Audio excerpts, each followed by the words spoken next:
ကိုချစ်ပြန်လို့ရတဲ့ပြိတ္တကြီးများတွေပါတဲ့ဟုတ်ကဲ့နိုင်ငံတော်ဆိုင်မင်းကြီးလေးစုရနိုင်ပေါ်ပြီးတင်ဆက်ပေးပါကကိုကျေဘွဲ့ကိုတော်ကြီးအပါကြီးကိုကိုင်လောက်ပြပါလိမ့်မယ်ဒီတဲ့တဲ့လောက်ကြလိမ့်မယ်ရုပ်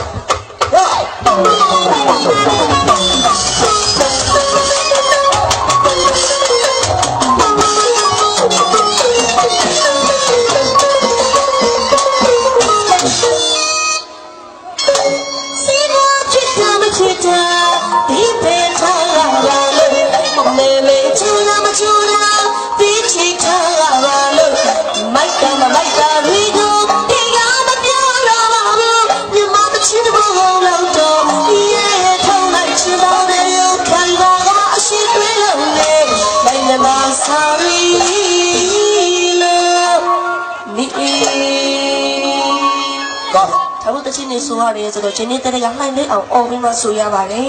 ဟုတ်ကဲ့နော်အဲ့တော့တို့ဗလာဆိုင်ရဲ့အနှစ်တာကမြူးမဆိုင်ကောင်းတာလားဟုတ်ပါရိုင်းမဆိုင်ကောင်းတာလားအဲ့ဒီမြူးတော့ရိုင်းနာနေနဲ့တခြားစီဗလာဆိုင်ရဲ့အနှစ်တာလေးဆုလက်လိုက်ဒီလိုလေးတင်ဆက်ပြကြပါလေရှင်ရတယ်ခင်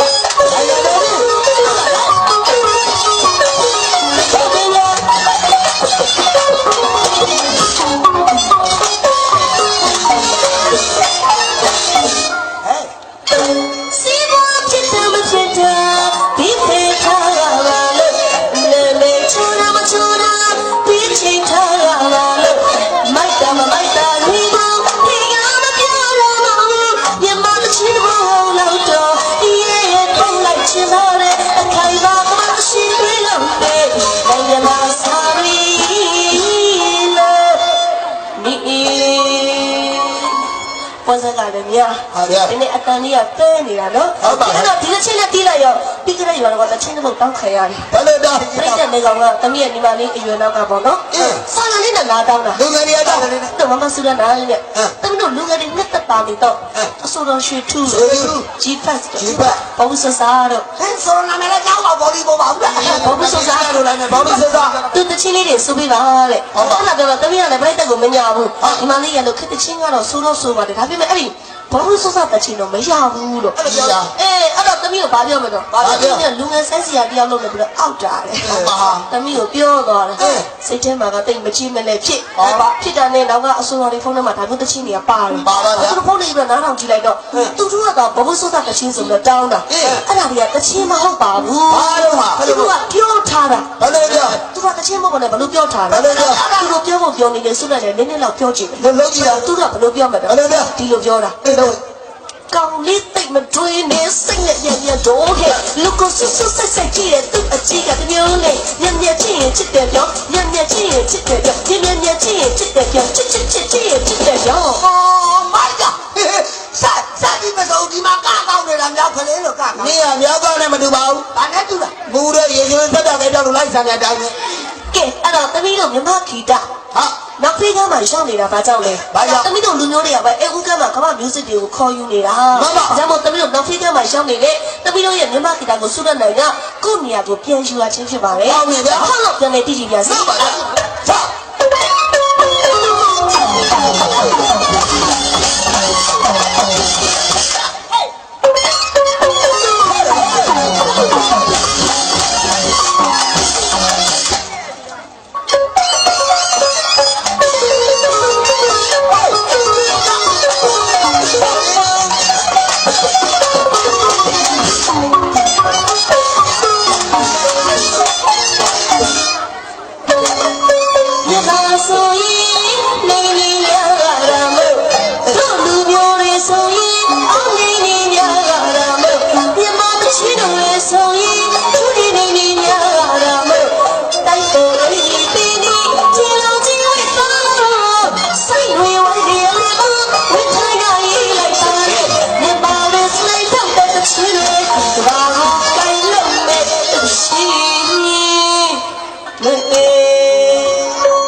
ချင်းလေးကိုကြားလိုက်တယ်နော်မြမဆိုရင်နေနေများလာတော့မို့တို့လူမျိုးတွေဆိုရင်အောင်နေနေမြ ဆိုရင်ချူနေနေနေများတာမို့အချင်းလေးဘလောက်ထိတ်နေရှိလိုက်လဲကောင်းတမီးတို့မြန်မာလူမျိုးတွေဟုတ်တယ်ကိုဒီကိုနဲ့ကိုကျင်ငန်းနဲ့ဆန်းငန်းခဲ့တာမြန်မာလူမျိုးတွေပါရွတ်တော့မြန်မာတွေပါဒါပေမဲ့တမီးတို့နိုင်ငံရေးရဲ့ပြောမဆိုရင်စီးပွားရေးရတော့ပေါ့နော်အခြားနိုင်ငံတွေနဲ့ရှင်းလိုက်လို့ဆိုရင်တိုးတက်မှုအားကရင်းနှီးခွေးတယ်နောက်ကြနေတာအဲ့လိုမျိုးကတိုးတက်အောင်လို့ဘယ်ဒီမှာချက်ကြရလဲစင်ကာပူကိုရီးယားထိုင်းမလေးရှားတို့တွေထွက်ပြီးတော့တမီးတို့တိုးတက်အောင်လို့သွားပြီးတော့ဝမ်းသာရှာဖွေထားတယ်ရှာဖွေတာတမီးတို့နိုင်ငံသားတွေကိုဖိနှိပ်များဆုံးခံတာကဘယ်နိုင်ငံတွေလဲထိုင်းနိုင်ငံသူတို့ကလည်းတမိုင်းရဲ့အစင်ကလာကြီးကြက်ရမြန်မာပြည်မှာတိတ်ကြီးဖိနေတယ်ဟုတ်တယ်တမီးတို့မလေးရှားဆိုတာလည်းသူတို့လူညာကြီးတို့သိမှာပဲနော်ဘာလို့ကအင်တာမှာကြီးကြက်တာဟုတ်လားအကန်တွေကဒီတမီးတို့အားကိုလိုလာတဲ့ကိုပုံတော့တင်းကျက်တဲ့ခါမှာမြန်မာလူမျိုးတွေနည်းနည်းအနေရထိုင်ရခတ်တာမျိုးလေးတွေရှိတယ်ဟုတ်ပါအဲ့တော့နာမည်မကြီးကရင်းနာနဲ့ရေးလိုက်တာဟုတ်ပြီမြန်မာဆိုရင်နေနေများတာမို့တို့လူမျိုးတွေဆိုရင်အောင်နေနေများတာမို့မြန်မာတချီတော်ရဲ့ဆိုရင်ချူနေနေများတာမို့ကဲမြန်မာတချီနေချိုးနေနေတယ်ဟုတ်ပါအဲ့ဒါကဘသူတွေများလဲဘသူများတန်ကိုတန်တက်ပါကြီးချက်တမီးတို့ရွှေမြန်မာတွေအများစုဖြစ်နေပါတယ်တို့မြန်မာတွေဒီပရိသတ်ဟောဒီပရိသတ်ဆိုတော့လည်းအရှမ်းလေးလေးစားပါဟုတ်ကဲ့တော့ကတာပါလေးစားပါလဲကိုလေးစားတာပါဟုတ်ပါအားကြောင့်လေတချို့နယ်ပယ်ဒေသတွေနောက်ဆုံးသားလိမ္မာတီးလိုက်ပြီးရဲဆိုရင်ဒါမလားကတချင်းတီးပါပြောဟုတ်တယ်ပြောခံရပါတယ်ဟောင်းရအော်ကြတယ်ဟုတ်တော့တုံးတို့မြန်မာလူမျိုးတွေကိုတဲ့ချိုးရင်နေနေတာကတုံးတို့ရဲ့မြန်မာဂီတတွေပါတဖြည်းဖြည်းနဲ့တိမ်မပြတ်ကိုတော့မှဆိုရတယ်ဟုတ်ကဲ့နော်ကဲဒီညလေးမှာဆုလက်တယ်ကကြီးနေမောင်းနေလေးတီးကြည့်ပြစီကြီးနေမောင်းနေလှုပ်ကြည့်ပါဟာပြီ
ရှမ်းမဲအော်ရပါလေ။ဘာလို့လဲတင်းနေပါလေ။ကိုယ်တိုင်းတော့ဒီလိုမျိုးတချင်းတွေတိတ်မတီးပါဘူး။ဟုတ်ကဲ့နော်။ကိုယ်တိုင်းမှာတခြားသမီးတို့ဒီကကိုပုံလို့အစင်းနေမဲ့တချင်းမျိုးတွေရှိပါတယ်။ဘာတော့ရကမှဆုနဲ့ချိုးစားရတာပါ။ကျေးဇူးဆက်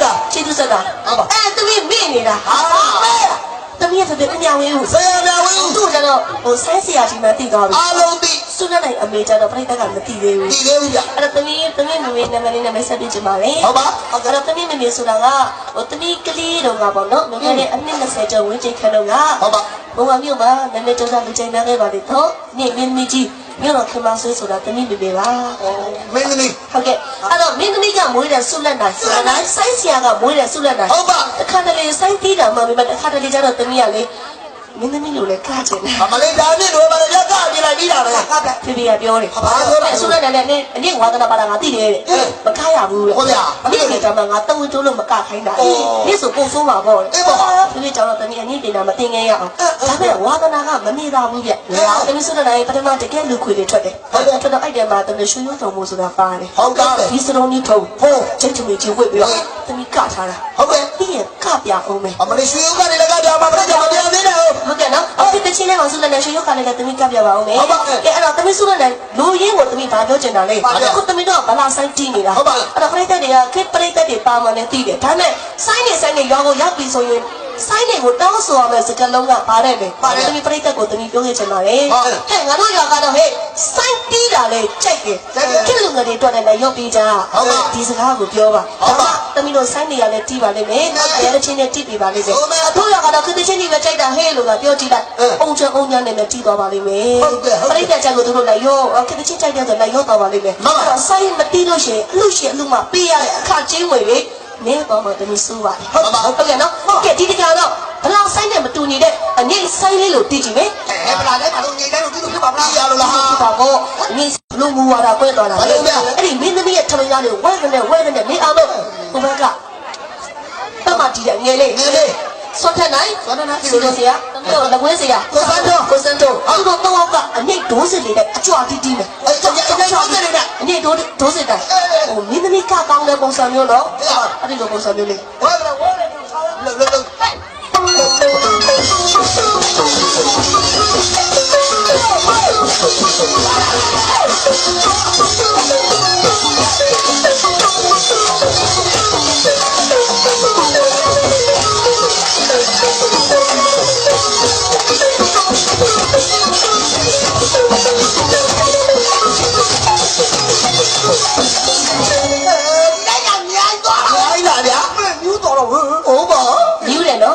ရိုင်းနေနော်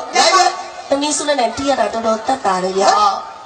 ဟုတ်သားပဲဒီဘက်ကတော့တာယာမမကြောင့်လည်းဘုရားစိုးညနေတာပဲဟုတ်အဲ့လောက်ပဲပြတီးလို့ရတယ်စိုးညနေတော့ပဋိစ္စရေလာခေါ်လို့ရတယ်အဲ့ဒါကြတော့ပတ်စံရပြီးရောအချိန်ကုန်ပြီးရောအဲ့ဒီလိုဖန်တီးလို့ရတယ်အဲ့ဒီလိုတီးလိုက်ရင်ဆရာကိုင်းနဲ့ထိမယ်ဆိုတော့ပြိတ္တပေးတဲ့မြစ်တာတွေလည်းစူးမှကြပါလေအဲ့ဒါသမီးစုနဲ့ကဗလာဆိုင်ဆိုတာကပါနေတယ်ပြိတ္တဒီခိလူငယ်ပြိတ္တတွေလည်းကျေးဇူးများတင်ပါတယ်ဗလာဆိုင်ရဲ့မြစ်တာလေးကိုဒီလိုတိချာလေးနားထောင်ပြီးတော့တီးရတဲ့သူတွေကလည်းအားရှိတာပေါ့ရှင်ဟုတ်ပြီနော်ဗလာဆိုင်ဆိုတာကဘယ်လိုပုံစံမျိုးလဲလောက်ကြတာပါလား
မြန်မာဂီတအစစ်မှာပါခင်ဗျဟုတ်ကဲ့နော်ဝါစကလည်းများတော့နည်းနည်းတော့မောတာပေါ့ဗျာမောတာပေါ့